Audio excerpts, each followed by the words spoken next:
नाम कविराज चौधरी हो। म 36 वर्षको छु अहिले। म चिरारी महतोसँग एउटै कम्पनीमा काम गरेको। कम्पनीको नाम अल हसन ट्रान्सपोर्ट हो। हामी सबै कामदारहरू 5 बजेदेखि उठ्थ्यौँ।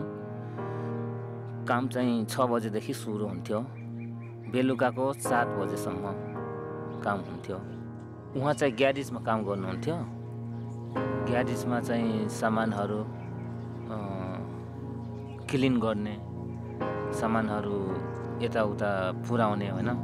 गर्मी त साह्रै गर्मी छ होइन। अब कोठामा एसी हावा खेल्ने ठाउँ हुँदैन होइन। अब दिनभरि काममा थाकेको हुन्छ। अब बेलुका अब त्यहाँ कोठा पनि अब भेन्टिलेसन हुँदैन कतारको घरहरूमा। त्यहाँ सास फेर्न पनि गाह्रो हुन्छ। उहाँ चाहिँ बेलुका खाना खाएर गफसफ हामीसँग गरेको 10 बजेसम्म। तर उहाँ सुत्नुभयो, हामी पनि सँगै सुत्यौँ होइन, एउटै बेडमा। तर बिहान हेर्दाखेरि उहाँको चाहिँ मृत्यु भएको हो। लगेपछि हामीलाई उता जान दिएन। उहाँहरू अहमद हस्पिटल भन्ने त्यहाँ बडी चाहिँ त्यहाँ राखेको। त्यति बेला हामी एकैचोटि यहाँ खबर गरेन। उहाँ चाहिँ बिरामी हुनुहुन्छ भनेर ढाँट्यो हामीले।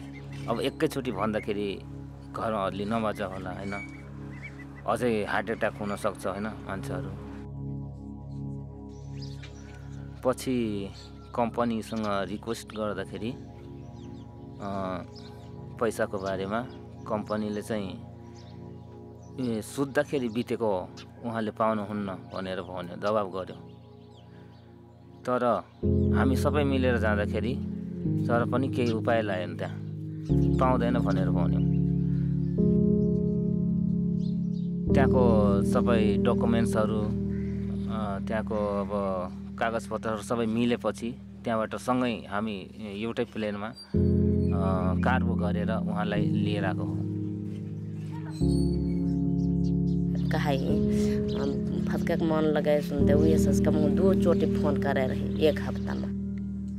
मन डौले कहा पहले कहे मनियाल हल यहाँ से गेली मनियाल सुनते हलही ऐसे खन कहे डौल बरसु सुनते डहुले बरसु ना कहे डहुले बरसु ना ही अब सुनते मोर आबे 1 वर्ष पाछा सुनते मो घर जबही कहे 1 बरस या को रहबही आ सुनते रिना सुनते वरेताई आ से फिर 1-2 पैसा इसका हताए सुनते घर सुनते बनबे टुकड़ा सुकड़ा यान के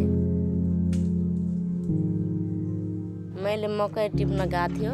फाँस नानी आउँदाखेरि साथीहरूलाई अनि त्यहाँ बाटोमा सुनाइदिएको। मैले अगाडि हिँड्न लाथे, साथीहरू पछाडि अनि तिन आमै के भयो यस्तो। अनि जब मैले कुरा गर्न लायो अनि मैले भनिदिएको के सुन्यो तिमीहरू के भन्नु लाग्छ, केही होइन भनेको। अनि तिनीहरू अनि त्यस्तो गर्दा अनि घरमा आए त छोरी चाहिँ ज्वाइँ आछ।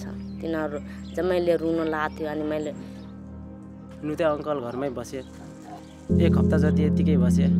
खाना किन खाँदैन भनेर आमाले सोध्नुहुन्थ्यो। अनि भन्दा सन्चो छैन मलाई, यस्तै औषधि खाइरहेको छु भनेर।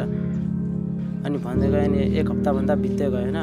अनि बुवाको त्यो बडी आउनलाई चाहिँ 3-4 दिन भएको थियो बाँकी। अनि हामी चाहिँ काठमाडौँ जाँदैछौँ। आमालाई अनि यता दिदीहरूलाई बिस्तारी भन्दै गर्नु भनेर भनिदिन्छौँ। अनि काठमाडौँ जाँदाखेरि अनि आमालाई भनिदिनु भएन।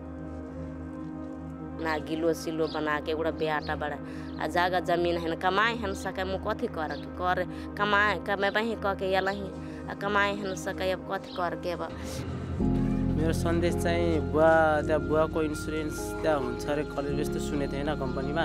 बुवाको चाहिँ कति इन्सुरेन्स आउने त्यो पैसा चाहिँ दिन पर्यो, हाम्रो हकको पैसा हो बुवाको, त्यो चाहिँ दिन पर्यो भनेर।